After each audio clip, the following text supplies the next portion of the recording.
Welcome to the 2024 LALS Distinguished Lecture. My name is Professor Adam Goodman. I teach in Latin American Latino Studies and History, and this year I am the head of the Programming Committee in the Department of Latin American Latino Studies, and I have the great honor to welcome you all here on behalf of Professor and Chair Dr. Jonathan Inda and my colleagues in Latin American Latino Studies. Thank you for coming out this afternoon to hear a really incredible scholar, very timely talk. We're fortunate to be joined by Professor Cecilia Menjivar. We'll have around a 45-minute talk from Professor Menjivar, followed by plenty of time for questions and answer. We'll be circulating a microphone during the question and answer period. This talk and the Q&A period will be recorded. Just wanted to let you know about that. And if you have any questions after, I encourage you to follow up. We have some food and beverages in the back, so please partake in that if you haven't already. We don't have leftovers. Feel free to take food home at the end if anything remains. But I want to offer a word of introduction for today's honored speaker.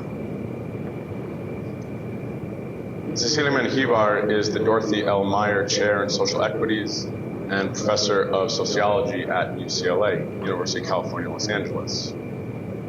She specializes in migration, state violence, and gender, and her work focuses on two main areas. First, the impact of the immigration regime and laws on immigrants, and second, the effects of violence on individuals, especially on women. Her research and teaching have taken her to the desert, to the heartland, to the nation's capital, to the LA metro area where she's currently based, and beyond. She's a prolific collaborator, author and co-author, and mentor, whose work has covered an impressive and really incredible amount of ground. I have to say, there's been many times I'll look up some topic related to my own research interests and do a database query and find that Professor Cecilia Menjivar has written about it extensively. That's happened on multiple occasions. She is the author, editor of numerous award-winning books, including Fragmented Ties, Salvadoran Immigrant Networks in America, and Enduring Violence, Latino Women's Lives in Guatemala. Her articles, where to even begin? There are so many, and so many influential pieces, including articles on liminal legality and legal violence. She is the past president of the American Sociological Association, a Guggenheim and Carnegie Fellow, 2023 W.E.B. Du Bois Fellow of the American Academy of Political and Social Sciences. She's an elected member to the Sociological Research Association. She has multiple distinguished career awards, mentorship awards, and book and article awards. And she's been a visiting scholar at numerous universities in numerous countries, including the United States, France, and Armenia. Don't just take my word for it, though. Here's what some of her colleagues have had to say. Cecilia Menjivar is a giant. Don't let her kindness and unassuming demeanor fool you. Her empirically rich and theoretically inspired work has, on more than one occasion, transformed the research agenda in multiple subfields of sociology. Right, her colleagues Lacey Abrego and Pierrette Hontigus-Otelo.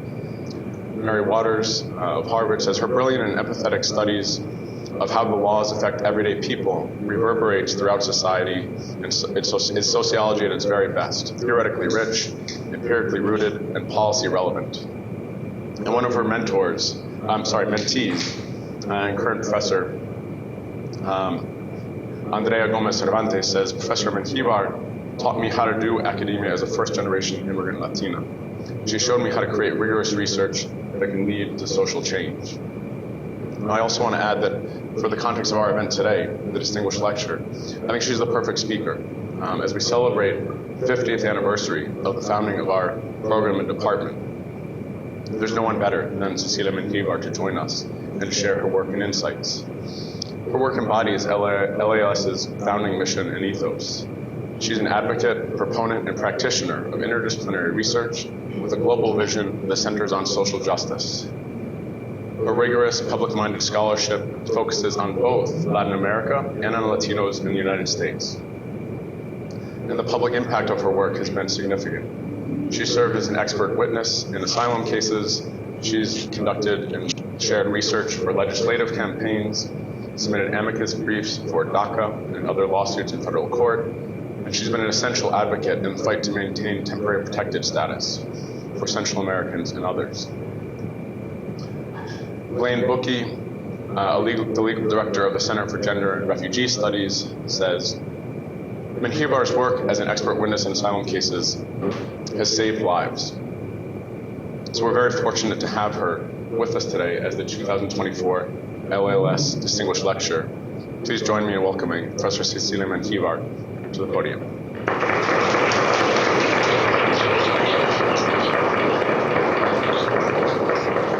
Thank you so much for that very warm introduction. And you went to, I was wondering where you got those quotes from, and I thought, interview people to invite me here. But thank you, I know where that comes from. Thank you so much.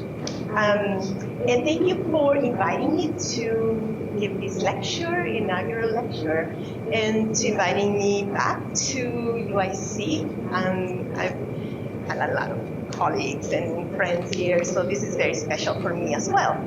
So I am going to, and thank you for inviting me to talk about my work and how I see my work, and to indulge me in sharing my work with you and how I connect my main areas of research. So I am going to speak for about 45 minutes, 45 minutes, and then hopefully we'll have a conversation. I'm going to borrow from my presidential address at the ASA because I just gave it, and also because it allows me to share how I see power relations, the state power in people's lives, but also hopefully in a way that may connect to your own work. So I'm going to see if this works. Yeah. I chose the topic bureaucracies of displacement for my ASA program committee to showcase how the state exercises power in people's everyday lives. This has been the core, a core question for me in everything I have done. I centered state-created categories and classification systems that include, exclude, and neglect groups based on presumed social distinctions. I spotlight state categories because they are imprinted with the power to shape the lives of those who are required to interact with state agencies. From my point of view, state categories stratify and sustain inequality. They are stratifying and stratifying. In highlighting the contours and inner workings of state categories, I offer a lens to examine how regulations, deadlines, requirements, and administrative standards sustain stratification systems. How entrenched systemic inequalities in all areas of social life are created and maintained through the quiet yet formidable workings of bureaucratic systems. This has been the core of my entire body of work in my research on the lives of immigrants in the United States, Central American immigrants in the United States, but also in my work on gender-based violence against women in Central America. State categories shape outcomes. Deadlines, age requirements, citizenship requirements, and regulations divide people into those who presumably deserve a particular good or benefit, and on the other side of the coin, those who presumably do not. These demarcations are consequential for everyone, but especially for the poor, for the socially vulnerable, for native peoples, and those racialized as Black and brown. These are the classification systems that I am concerned with. Those on which institutions base and justify the uneven distribution of tangible and symbolic resources, rights, and penalties. Immigrants who submit a form that takes years for the system to process risk deportation, and their lives will be forever affected. Poor women unable to exercise their reproductive rights, who cannot access an abortion or any other form of reproductive service will have their lives forever transformed. Through acts of commission, states exert power directly, classifying and distributing resources that also surveil and punish. But states also exert their power over vulnerable groups via acts of neglect, or what I like to call acts of omission. So I will highlight 3 interrelated aspects of these state categories and classification systems that have emerged in my research as critical. First is their constructed nature. Political and economic interests, historical pressures, systems of oppression, racism, classism, and sexism permeate formal classifications. Second is their normalization. State categories become normalized and woven into informal practices in everyday life, underscoring how state power is manifested in and amplified through routine interactions. And third, I focus on misalignments. Because formalized categories cannot capture the full range of real life experiences, they're designed to do that, to not capture everything, mismatches arise. Lived experiences spill over and fall in between or outside formalized categories. Examining the constructed nature of classification systems, their normalization through practice, and misalignments together can provide a powerful lens to understand how inequalities are created and sustained, but also how they can be transformed. So I will reflect on our practices in the end. I will reflect on our own practices as scholars, on how we may inadvertently, but sometimes consciously, create intellectual and epistemological categories of neglect, and how we may rectify this. I will first illustrate some effects of categories on people's lives, because categories, even if they are constructed, if they are created by powerful interests, they do have the consequences, real life consequences. So effects of classifications. Categories and classification systems, even if constructed, have real consequences and affect every aspect of life. Access to housing, legal status, protection from violence, access to education, to healthcare, all of these, access to all of these things are based on requirements, meeting certain requirements, and so the effects of categorizing and classifying people and access to goods and services has long-term and cumulative effects, resulting in remarkably durable stratification systems as they are reproduced across generations very often. For instance, being classified as an undocumented immigrant has dire consequences in the short and long term, dramatically diminishing access to formal employment and to a host of material and symbolic resources. The effects are so potent that they reverberate laterally to other members of a mixed status family, for instance, but also multi-generationally, and in fact to entire communities. In a study I conducted here in Los Angeles, in 1995, one of my first, I found that Guatemalan immigrant women mobilized a range of informal ties to access whatever health treatments they could procure for themselves and their families, because their undocumented status, their classification as undocumented, shut them out of formal medical care. They relied on neighbors, co-workers, and acquaintances to obtain medicines, treatments, and information about cures and inexpensive private medical clinics. 25 years later, in this ethnography that I've been doing with Andrea Gomez Cervantes in rural Kansas, we find the same pattern. Undocumented Guatemalan immigrant women, they're also activated their informal ties to respond to their institutional exclusion from the formal medical care system, because the Affordable Care Act is very clear about excluding people who have been classified as undocumented from this benefit. Family reunification law, another example, with deadlines and requirements, shape the composition of immigrant families. In work we did with Maria in child digging, we found that key provisions in US family reunification law, such as caps on family preference visas, income requirements for people petitioning for their families, bars to re-entry after deportation, etc., contribute to keeping families apart. In fact, we concluded that family reunification runs parallel and complementary to the enforcement practices that separate families and that generate much more public attention. The silent bureaucracy of family reunification reconfigures immigrant families so profoundly that it can potentially affect a larger number of families than the more visible separations through deportation. These legal entanglements force immigrants to form transnational family arrangements that today are so common as to have become normalized. And these effects endure over time across generations and geography to disadvantage the children and even the grandchildren of immigrants that the immigration system classifies as undocumented.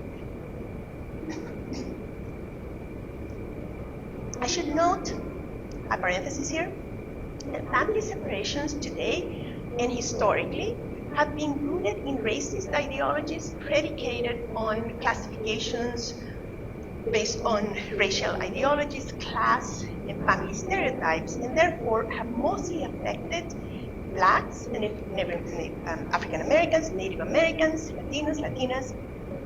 For these groups, entire routine encounters with the state and with the state agencies are experienced in the form of regulations, administrative standards, deadlines, etc. Consequently, these groups are far more likely to be ensnared in state institutions and to bear the brunt of state power through family separations and through their presumed inability to meet requirements that keep families together. The scholarship on policing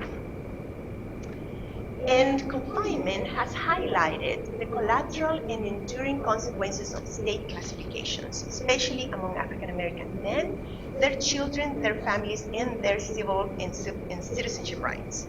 And as the immigration system, enforcement system employs the same punitive logics as the carceral system, Latino and Latina immigrants and the more than 8 million US citizens who live with an undocumented family member experience similarly damaging consequences as those ensnared by the prison system. Again, in work with Andrea, I just published it actually, we examined the experiences of Central American asylum seekers post-detention.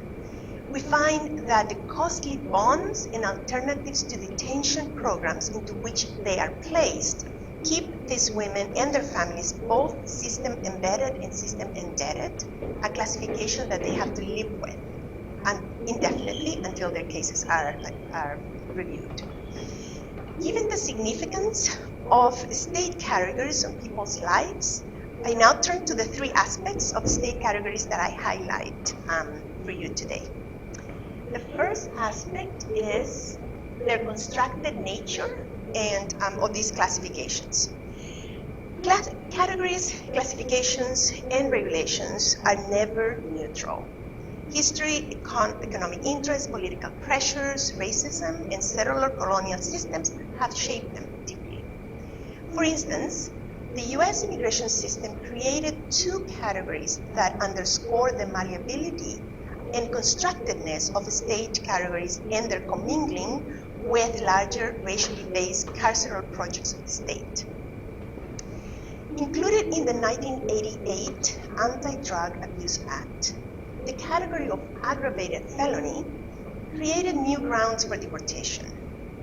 Originally reserved for serious crimes such as murder, drugs, weapons trafficking, this category has been expanded over the years to include a wider range of offenses and therefore a much larger population to be included in this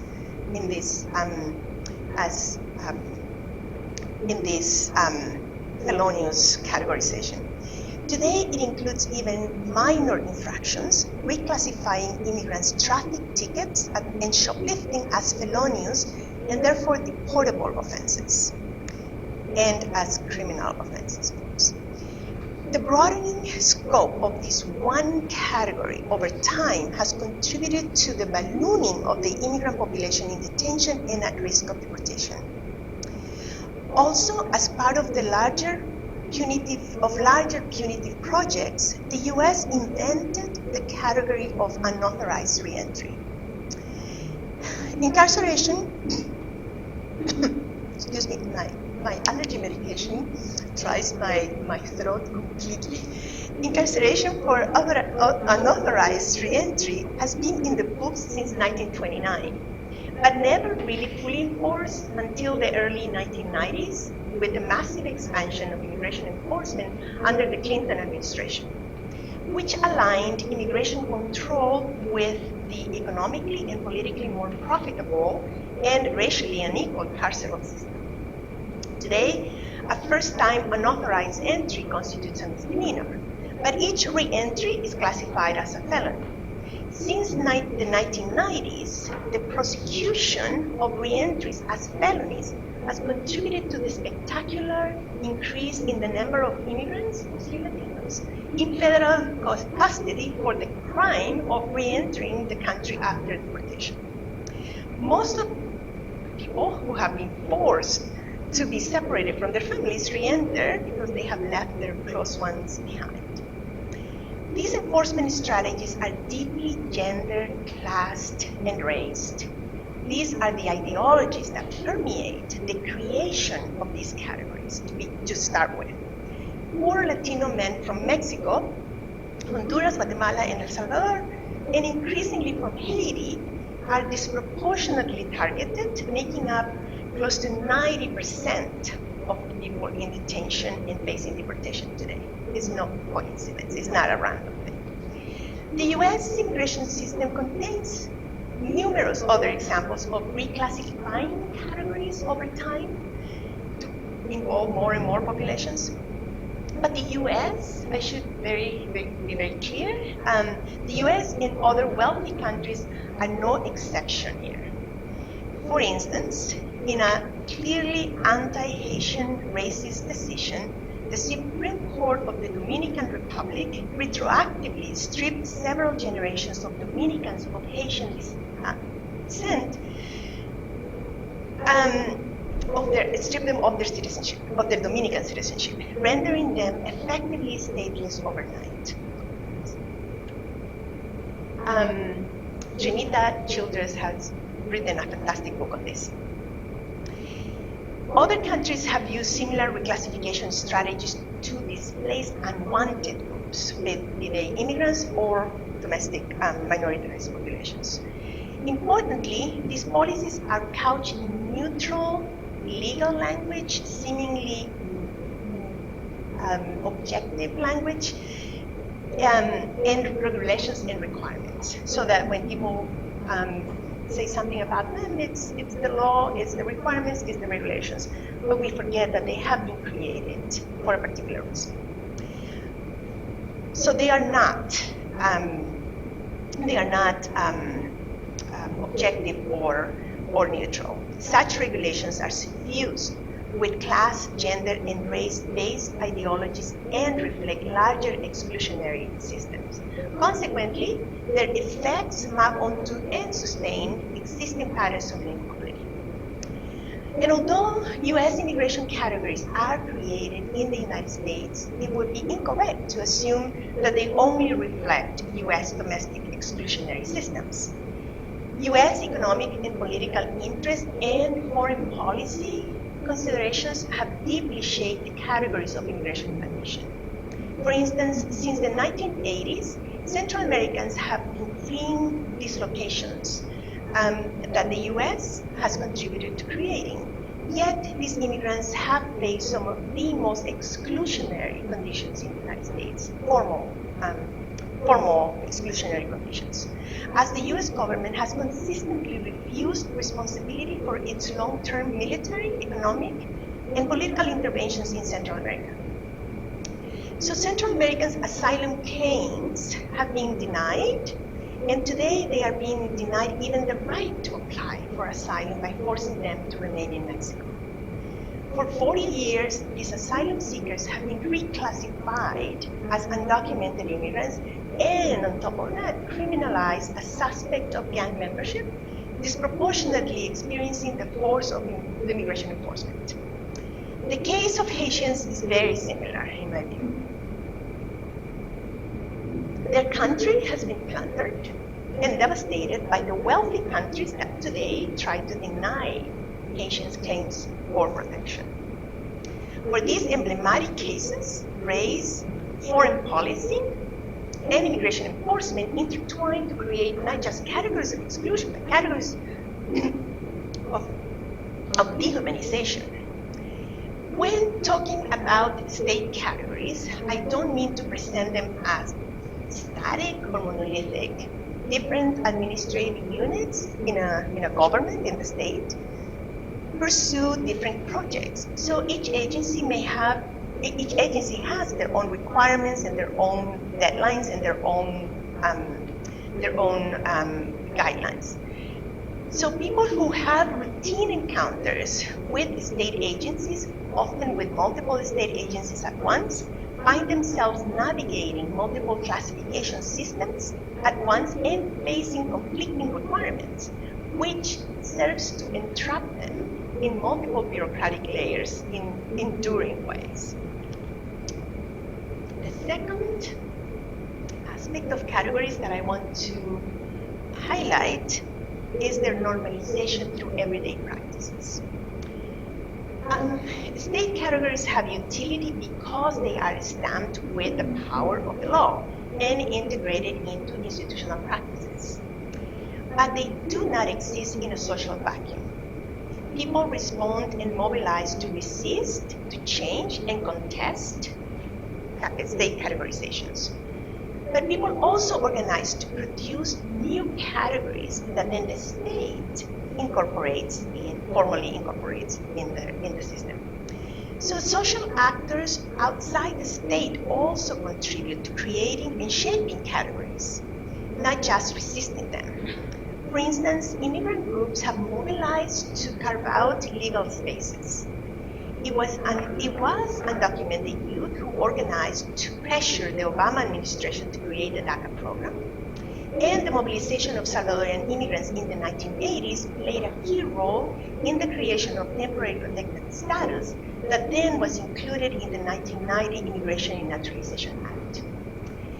3 decades later, as the Trump administration threatened to end TPS designation for several countries, TPS holders formed the National TPS Alliance to fight to maintain this designation and to seek reclassification as in a more permanent category. But being classified into a formal category is no panacea, as categories by themselves do not translate into equality. Creating legal categories to capture a wider range of experiences is a first step. The new categories are not a solution in their own. As the work of Stephen Vogler and Rocio Rosales on trans migrants in detention has demonstrated, entrenched attitudes and assumptions, once a category is set, entrenched perceptions and attitudes about people classified in those categories needs to also change, because that guides quite a bit of how we use categories in everyday life. State categories are also used in everyday practices, where they become integrated into the frames and the cognitive frames through which we understand the world and make sense of the world around us. And thus, where state power is amplified. For instance, when the category of undocumented immigrant, a juridical status created by law, is used in public discourse in media circles as connoting criminality, the power of this classification is amplified. Ashley Flores and Ariela Schachter argue with the concept of social illegality. The everyday use of state categories reinforces the belief that certain groups share characteristics by virtue of having been classified into the same category. Thus, the normalized use of the undocumented category gives license to policing efforts that racially profile and target the very individuals the state classifies as undocumented and those perceived to be associated or who look like the people the state classifies as undocumented. Such practices go unquestioned because it's the law, and therefore it is assumed to be neutral and objective. In my research in Arizona, non-state actors such as bank tellers, business owners, car dealer employees would ask Latino customers for proof of legal status, even when it was not required by law.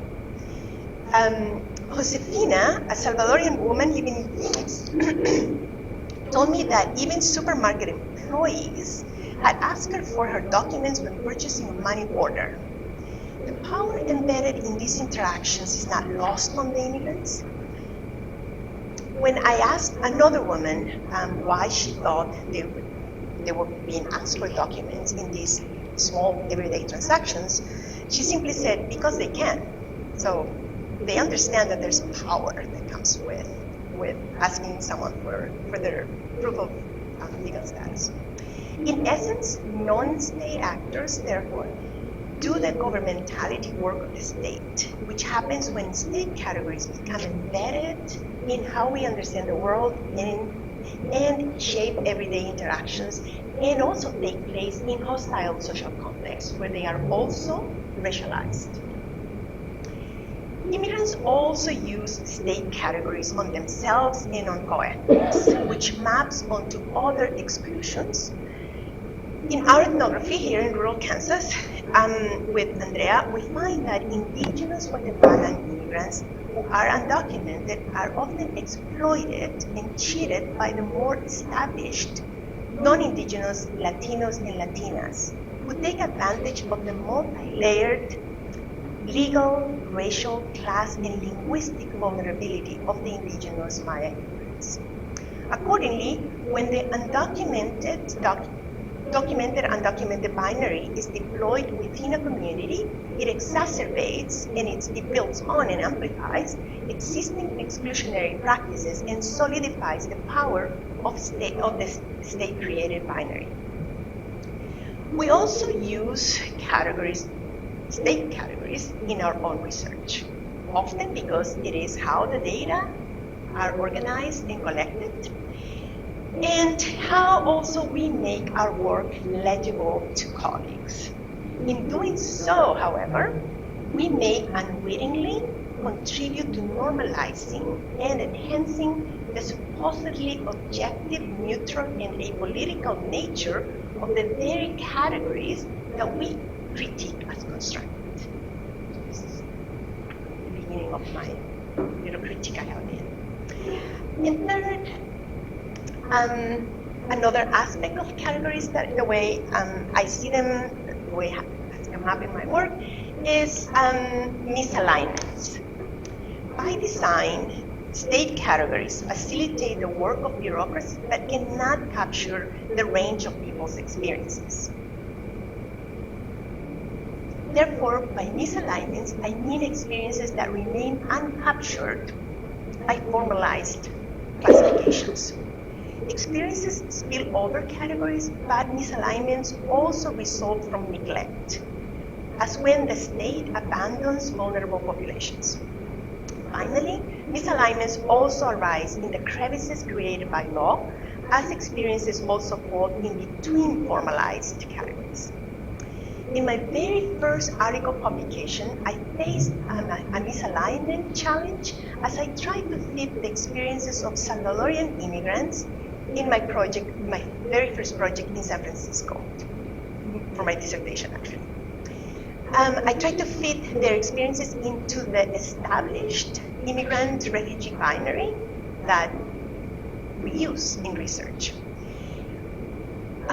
Which to me, even at that time, seemed to oversimplify the very complex experiences of the people in my study. They had left El Salvador during the Civil War of the 1990s, where crossfire between government soldiers and the opposition, or sometimes a blown-up bridge, often impeded travel to their workplaces. So were they economic migrants or political refugees, as the binary forces us to think?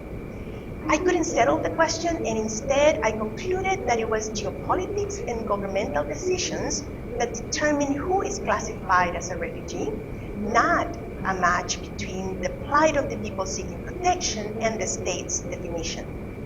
The constructed migrant-refugee binary may be bureaucratically practical and can be used to justify exclusions, but it cannot capture experiences born out of a combination of economic dislocation, poverty, violence, war, and other injustices, or the entanglements of violence that Soledad has written about, which characterize the conditions that most poor migrants around the world flee today and whose impact they carry with them. Yet, regardless of how misaligned the binary is with immigrants' lived experiences, it is so ingrained, not only in how the state does its work, but also how we think as scholars, that we use those categories in our analysis, which may reinforce the belief that the groups the state classifies into this binary may actually be quite different from one another, but we're just replicating the categories that the state has created. And then omission, another aspect of this misalignment, also occurs when the state turns the other way, through acts of omission, neglect, and abandonment of vulnerable and socially devalued populations. Acts of omission affect how neglected individuals think of themselves, of their place in society, and the rights they perceive to have or to lack. I refer to these categories of omission as an anti-category, following Ruth Gilmore in that thinking. Instances of anti-categories abound, of groups who are denied basic benefits and protections and then experience multiple dimensions of social exclusion because they have been denied those access to those protections. So they are created. For instance, women around the world who live in situations of gender-based violence have nowhere to go for help because authorities in their countries charged with protecting them minimize or dismiss their calls for help. In my work on this issue in Central America with the political scientist Shannon Drysdale-Walsh, we found multiple instances of state neglect, of structural violence in the form of underfunding, of social safety nets in poor and marginalized areas, showing a general disregard for the lives of the poor, structural violence. The lives of women are further devalued in this context by gender and gendered violence, by the entrenched gender ideologies that disadvantage women. For instance, we found that authorities in Honduras redirected funds and resources away from protecting women from violence to crimes the authorities considered to be more serious, such as theft and common crime, even though Honduras has one of the highest feminicide rates in the world. Similarly, in Guatemala, police officers neglected to investigate the murder of a woman even when the victim's family members paid for the gasoline for the police car and bought lunch for the police officers because the officers had claimed that they couldn't investigate the murder because their patrol car had no gas and they hadn't had lunch. These acts of state abandonment are routine, constituting assaults on the lives of the poor and sending powerful messages to poor women that their lives do not matter. Their lives are not valued. Consequently, Honduran women, Honduran, Guatemalan, and Salvadoran women leave their countries seeking protection elsewhere. Many of them arrive here in the United States, and on whose asylum cases I have worked. A similar situation, this is not just something that happens on the other side of the world, a similar situation exists, for instance, among Native American women and girls in the United States and Canada, who, like women in Latin America, the area I study, are being killed and disappeared, but whose murders fail to receive the state attention they require. In life as in death, state agencies neglect, diminish, and abandon socially vulnerable women and girls here and everywhere. And then,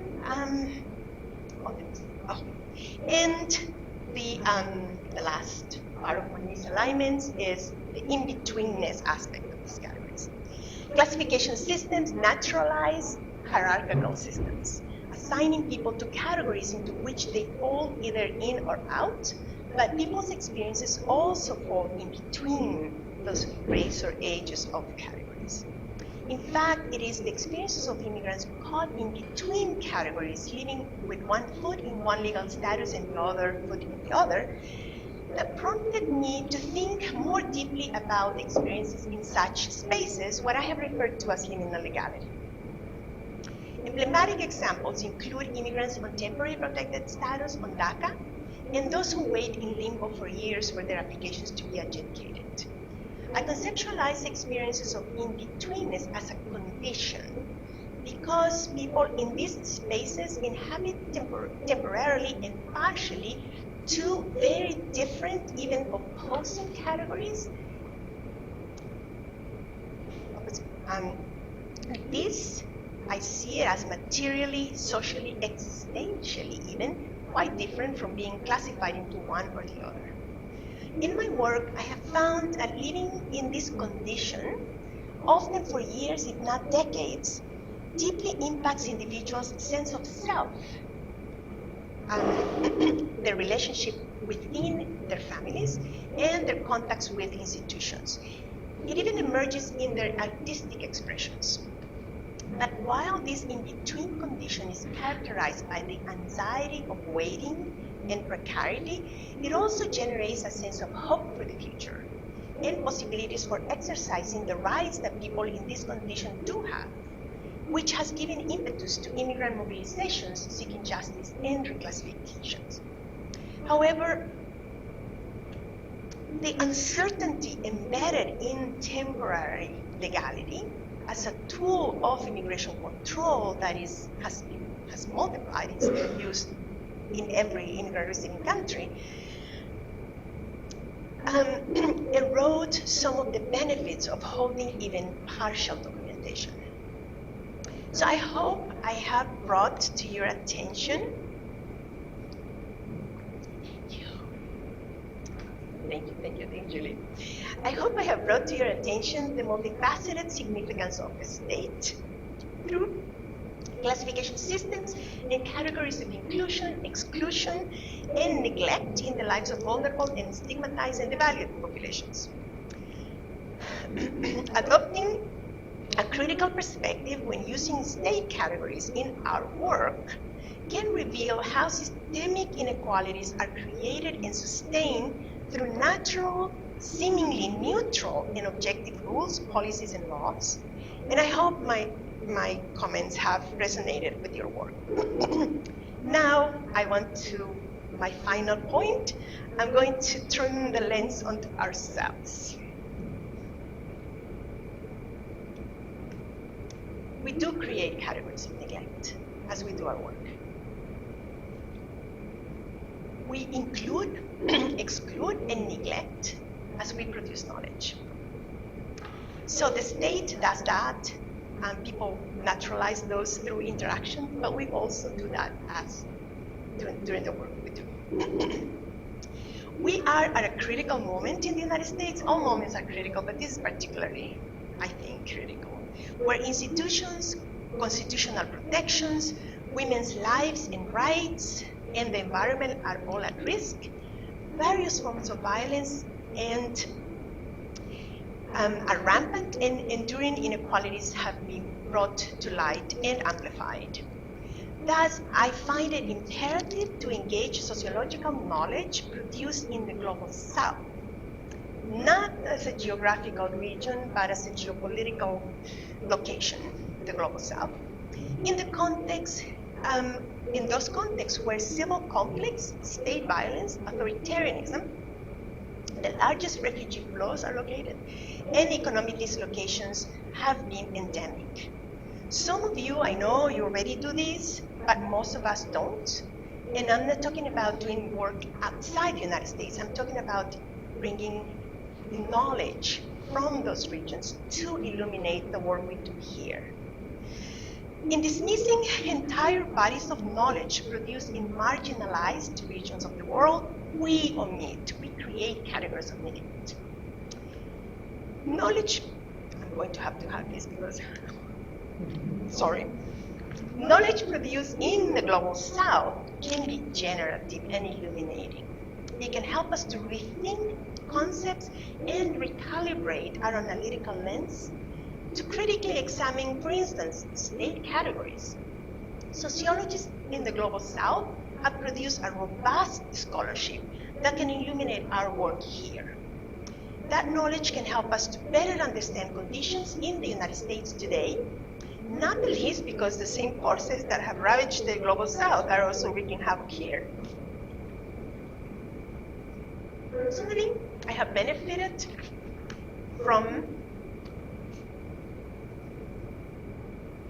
in two salient ways from incorporating into how I do sociology knowledge produced in Latin America, the region I'm most familiar with. When I was grappling with understanding the complexities of life for women in an ethnography I conducted in Guatemala, I drew on broader conceptualizations of violence by Central American social thinkers. They have a different, it's a broader, more expansive thinking about multiple forms of violence that helped me significantly to make sense and to write my work. I turned to the writings of Guatemalan sociologist Edelberto Torres Rivas, the assassinated Jesuit priest in El Salvador, who wrote extensively about multiple forms of violence, the Costa Rican feminist Elisa Apacio and Montserrat Sagon.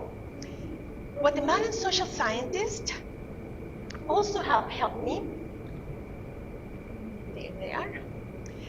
Guatemalan social scientist, Montserrat is my friend actually, have helped me to understand the many facets of anti-indigenous racism that we have found in Latino communities here, prevalent in Latino immigrant communities here.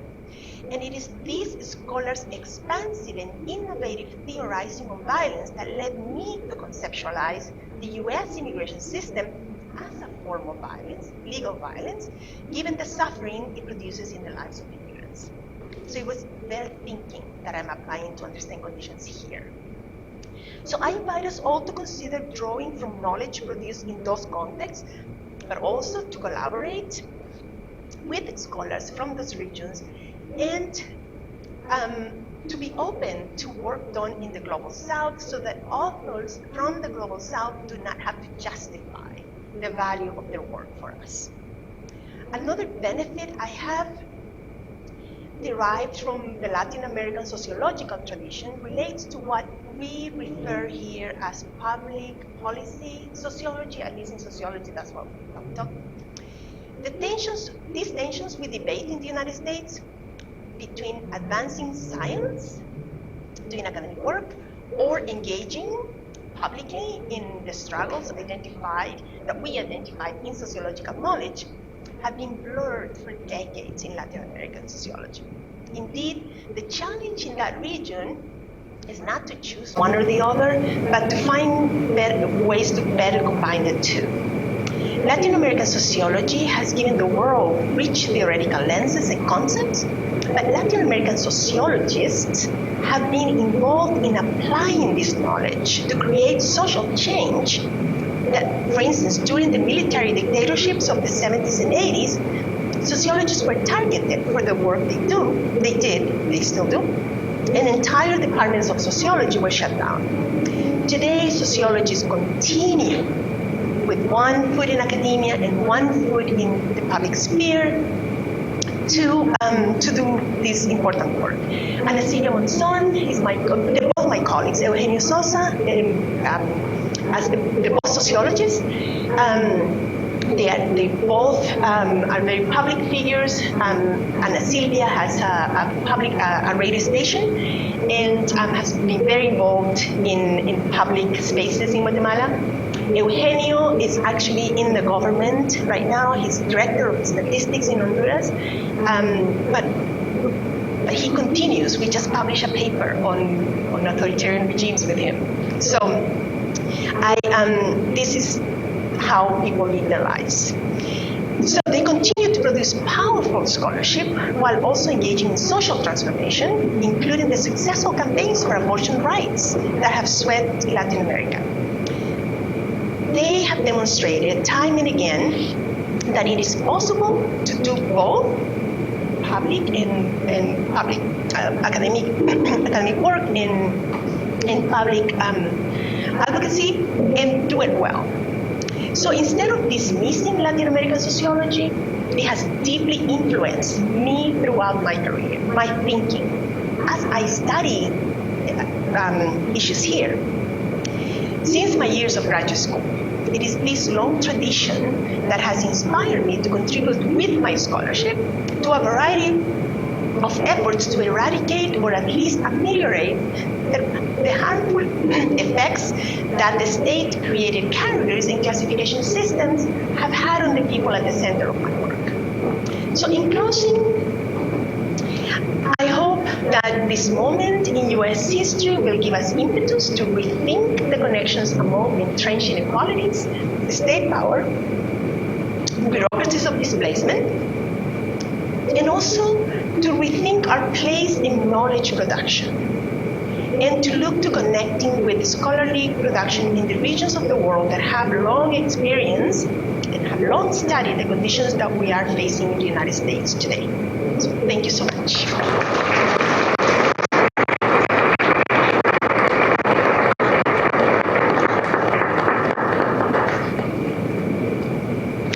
Okay. Thank you so much for that really provocative and wonderful talk. We have plenty of time for questions and answers.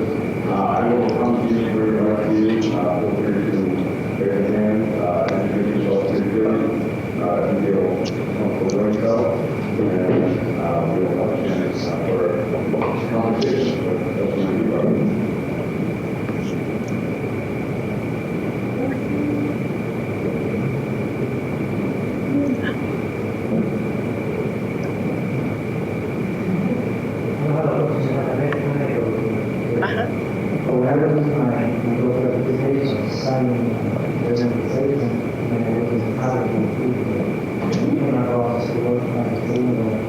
Segundo Montes.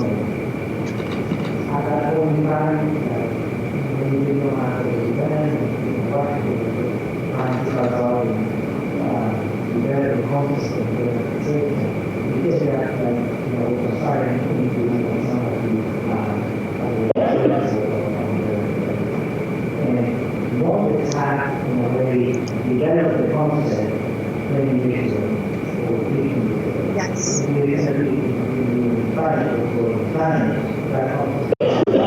Yes. And my sense is that I would share what you're saying, although I think that many people in our academia also have that bias. I think it's a matter of the concept that we have. And most of us, I'm very good individual and was conceptually very fast. And I'm sure how to happen.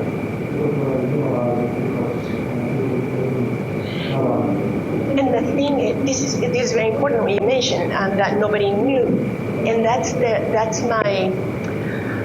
I think we have to make an effort to translate, so that the work it starts to be noticed here, in Europe and other in similar contexts, because if it continues to be if we continue to think, yes, it's nobody knows about it, nobody will know about it, and so it's an effort that has to be made to, yeah.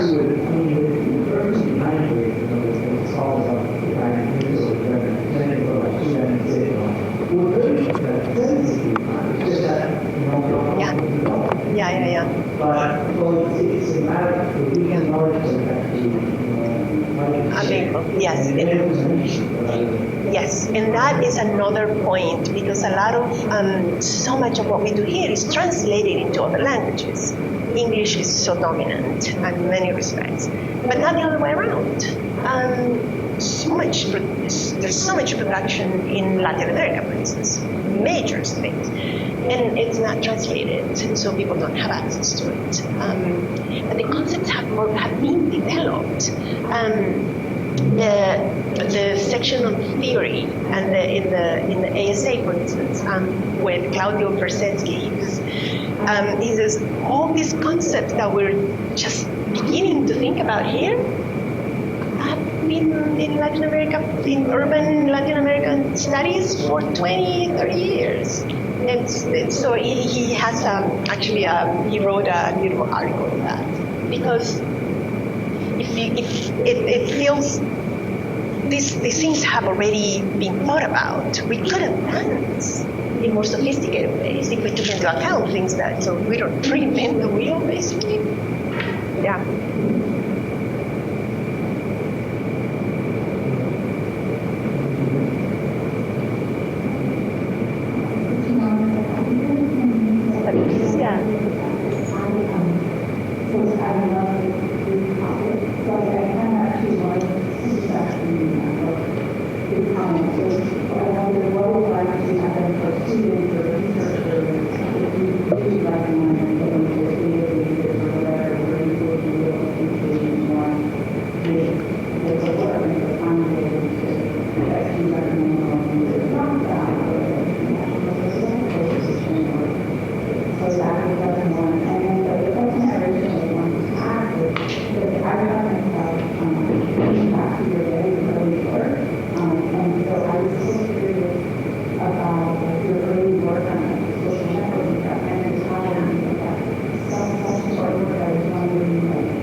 Thank you, Patricia.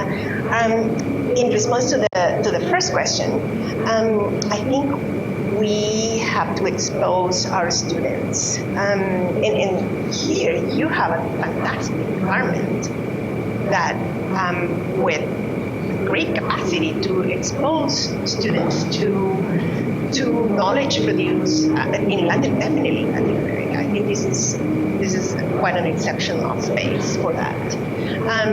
Yes, and if they can go to, and also to read work that is already in translation that we tend to ignore because they're not in the canon. That's another exclusion.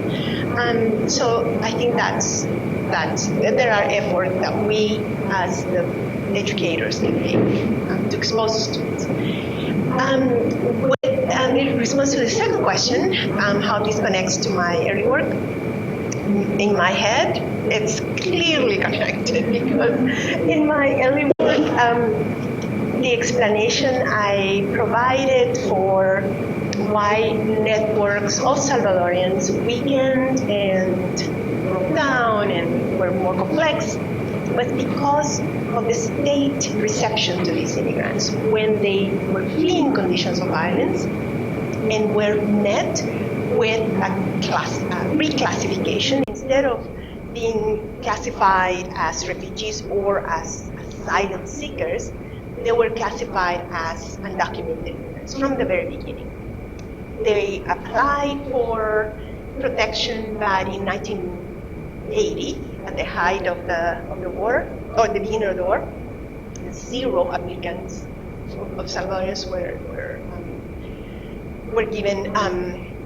Were accepted for asylum, and in 1982, 2 applications So they were reclassified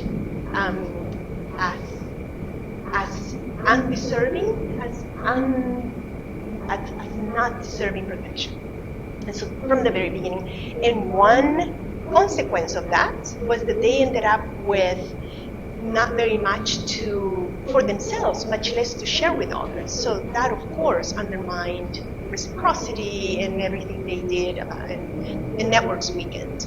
So the networks I study there, I see it as a consequence of of them being reclassified as undeserving economic migrants who needed to be deported, who needed to be excluded and sent back. So yeah, very much connected in my mind. Yeah.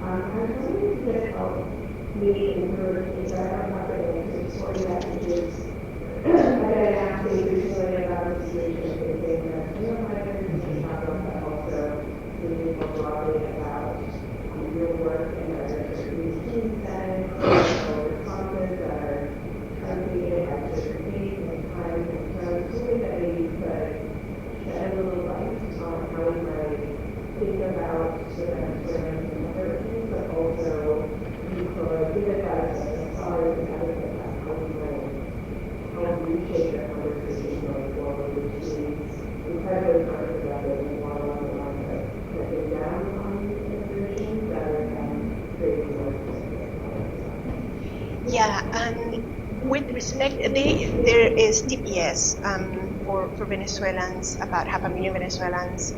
But if you notice, every time you have a country designated, go to DHS website and the application deadlines. The application deadlines matter so much. We think application deadlines are just, no, they matter so much. In the case of DACA recipients, the application deadline has never been changed. So there are lots of people graduating from high school, for instance, who cannot apply for DACA because the application deadline and the age requirement. So those requirements are crucial.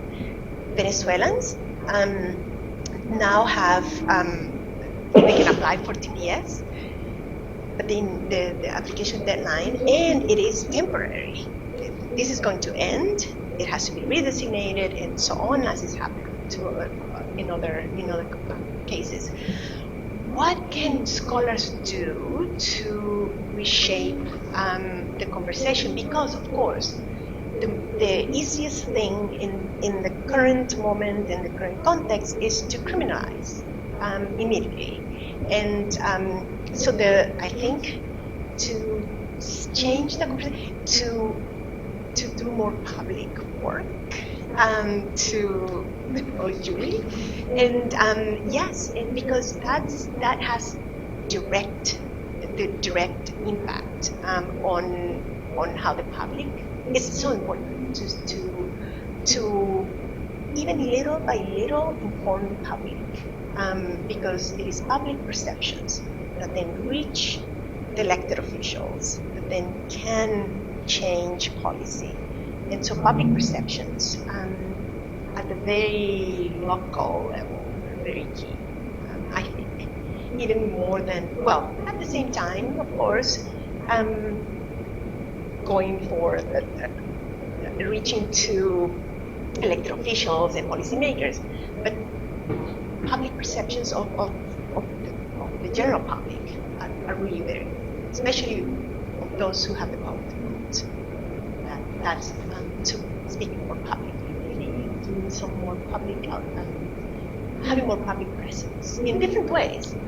There are multiple ways.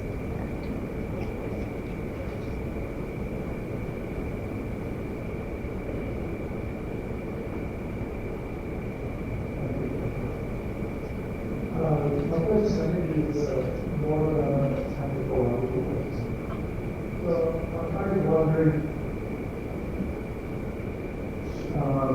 classification systems are pretty niche. Yeah.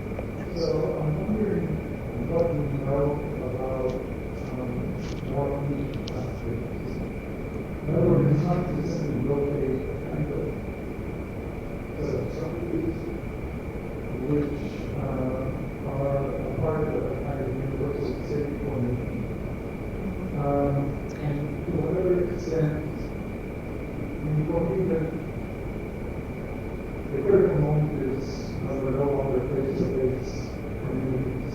Right. There's always something, there's always kind of thing, there's always kind of other who enters to its unknown. And so the extent to which states historically and really in the ancient kind of is simply a system which is evolving and keeps multiplying in terms of classification. It's influence becomes more and more elaborate. But it's and I sometimes wonder why it is that we don't take more seriously the development of mass societies as being a kind of foundation upon which our classification systems inevitably emerge. So I'm wondering what sort of thoughts might have in terms of the historical suite of state systems and the extent to which the specific moment, the specific memory moment, is distinctly and given, perhaps radically different from historical moments. Yeah, no, that's a very interesting question because at each historical moment, there will be different interests and different pressures to distribute goods and benefits. And so what we see today may not have been the case, but there's always been an impetus on the part of the states, once states are formed, to differentiate populations, to distribute benefits. And so my only thinking is that the ideologies and the thinking that goes behind the formation and classifications and definitions and the requirements and all that are particular to a specific historical moment. And so they will change. And Paul Starr, for instance, the sociologist, says states have no other choice but to classify because that's how it happens. A colleague of mine at UCLA says, no. States don't have to classify like that because they can distribute goods and services. They have enough resources to give to everybody. So there's a little bit of a debate there. But I think states have always classified. And to distribute goods and services, yeah, there has to be some form of deciding who to. But my point is to look at how those requirements to classify for a particular benefit, what populations are being excluded through those classifications? Because do those contribute to increasing and amplifying existing inequalities? And that has been the case before. But in this particular moment, we have specific factors that go in there. So I do agree with Paul Starr that states have to classify in some way because that's the nature of the state. But the actual classifications will change from ancient times to today. It will be different. Some things will be the same. Oh, Julie.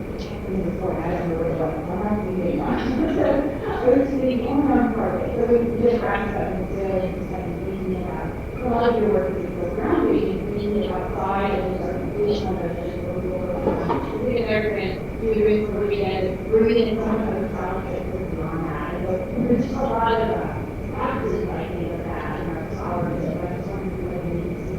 I mean, we sort of personal experiences of coming up, coming out of Salvadoran, and for that meant sort of review, as students look at on our issues on Latin American and then just fathers. And also thinking back on that question, thinking like how think about these tensions in our own community, right? There is this like this mind, like even with the specifically talking class, or be like, well, maybe their parents are saying, who needs such a way for the country, right? Like, we need things, but about our community is not together, this or we're going to be the tension of having ourselves, basically around these tensions. So we have our own experiences, we're experiences on it, and then I just kind of a recall question about like, how do we get on each other's side here? How do we solve the tension that we have between these? And we have some barriers from our own community. Oh, yeah. Around each other, identity, what's all this reality, right? What's all this. Absolutely, absolutely, yes. So yeah, from the very beginning, I've been focusing on first in El Salvadorians, then Guatemalans, then with Hondurans. It's been like this. There's so much that these populations, they require attention, I think. That so much happens historically has happened to every population that has that. But I feel like I have an obligation to study,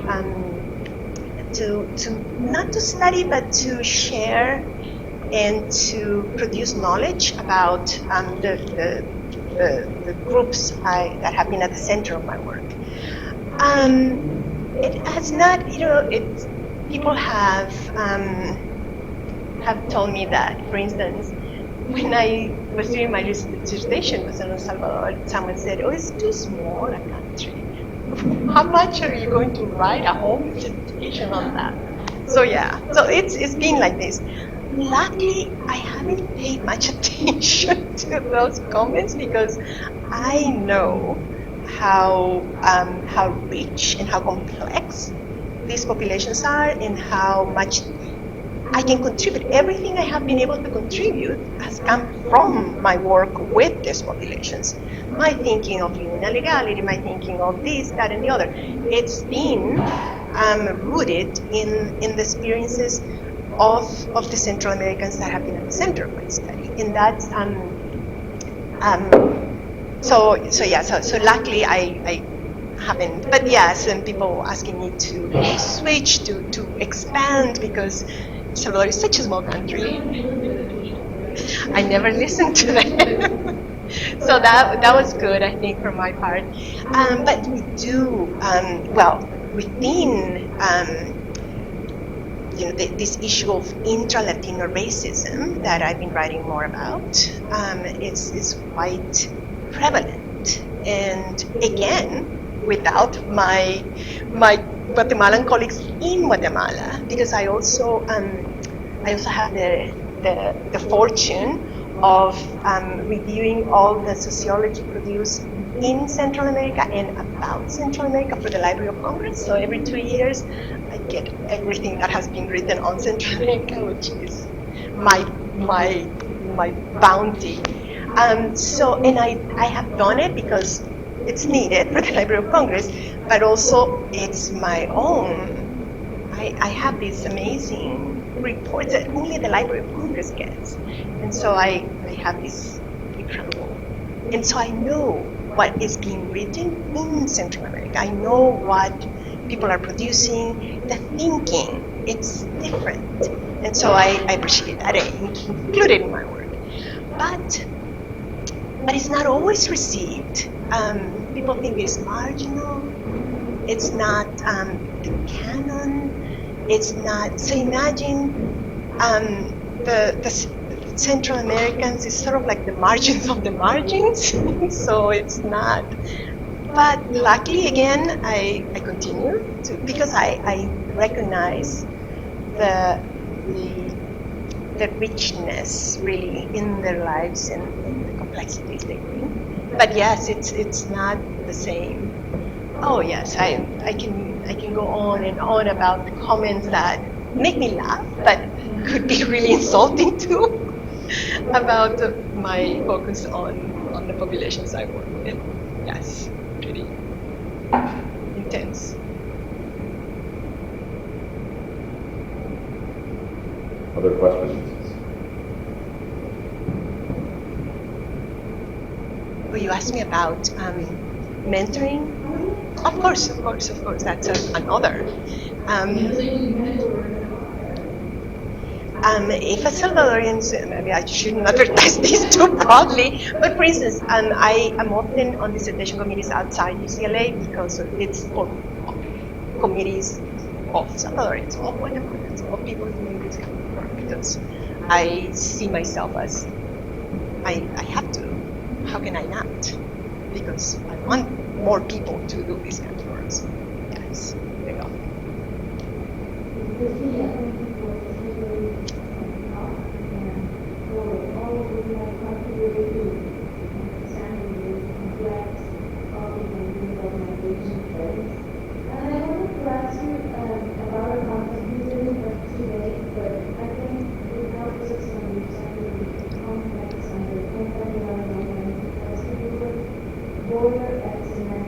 Oh, yeah.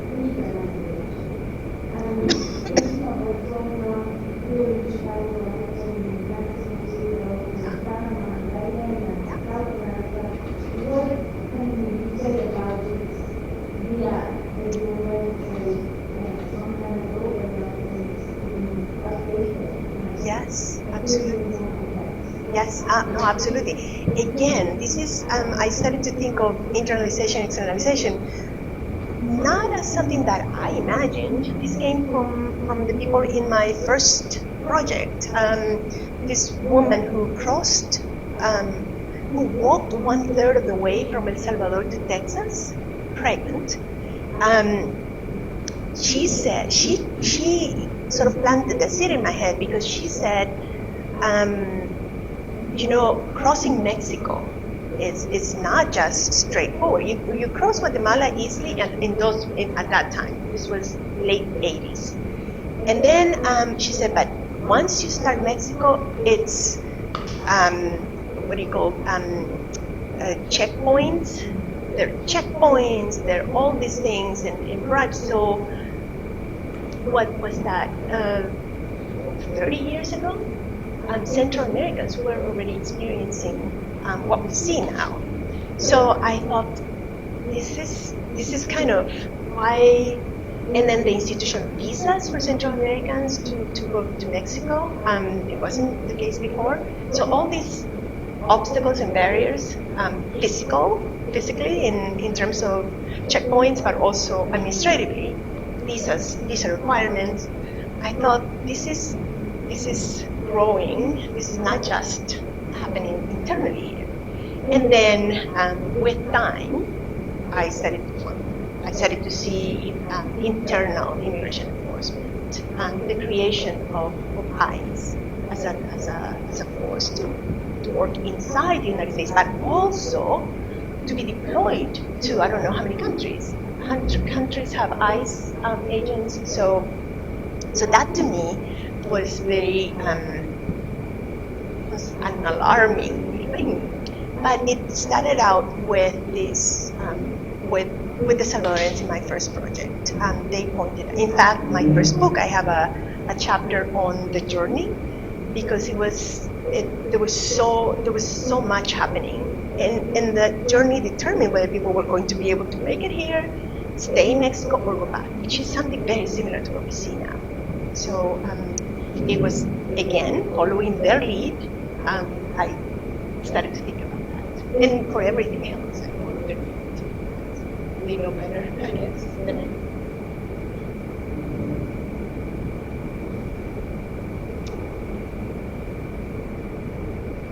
I have a final question, perhaps.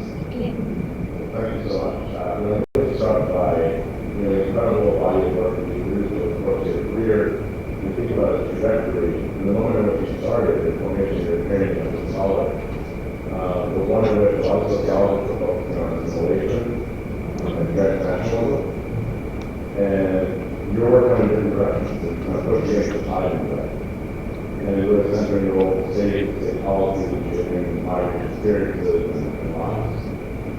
So I'm curious to hear your reflections about how you came to that realization, how you went against the tide and what that looked like, but also, the second part of the question is, with a focus on state policies,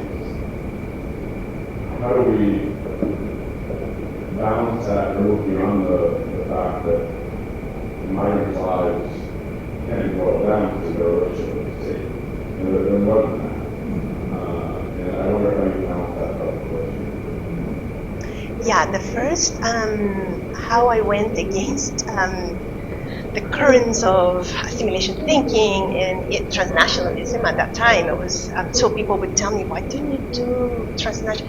And actually, Salvadorians have been very transnational in the sense that they have they developed very intense and extensive transnational ties. But what I found was because of their inability to be physically mobile, they developed this amazing infrastructure of communication, of sending packages, everything that makes up for physical presence. So because of the immigrants, I was nothing. I couldn't really think of a transnational friend for them. And the same with assimilation, because processes of integration or assimilation were very much truncated by the conditions they faced when they arrived here. It was survival, and then trying to care for the families back home and here. So it was again based on what I was observing in their lives. The prevalent frameworks at that time didn't quite fit, were not really relevant. And no, the state is not everything, but it's in sociology we have necessary and sufficient causes to explain things. The state does the necessary stuff because legal status right now, because it is so difficult to obtain and it counts for so much, and it is also very easy to lose, has acquired more weight. And so it is sort of like a first start. And then everything, but without legal status, it's very difficult for you, especially with the enforcement system and the difficulty of even keeping legal status. It's very difficult to disregard that relationship with the state. But that shapes everything else, shapes relations with families, the composition of families, activities in the communities, mobilizations. It shapes everything, but that immigrants do and that is meaningful for them. But because of what the legal status means today, it's I think it's critical. Please join me in thanking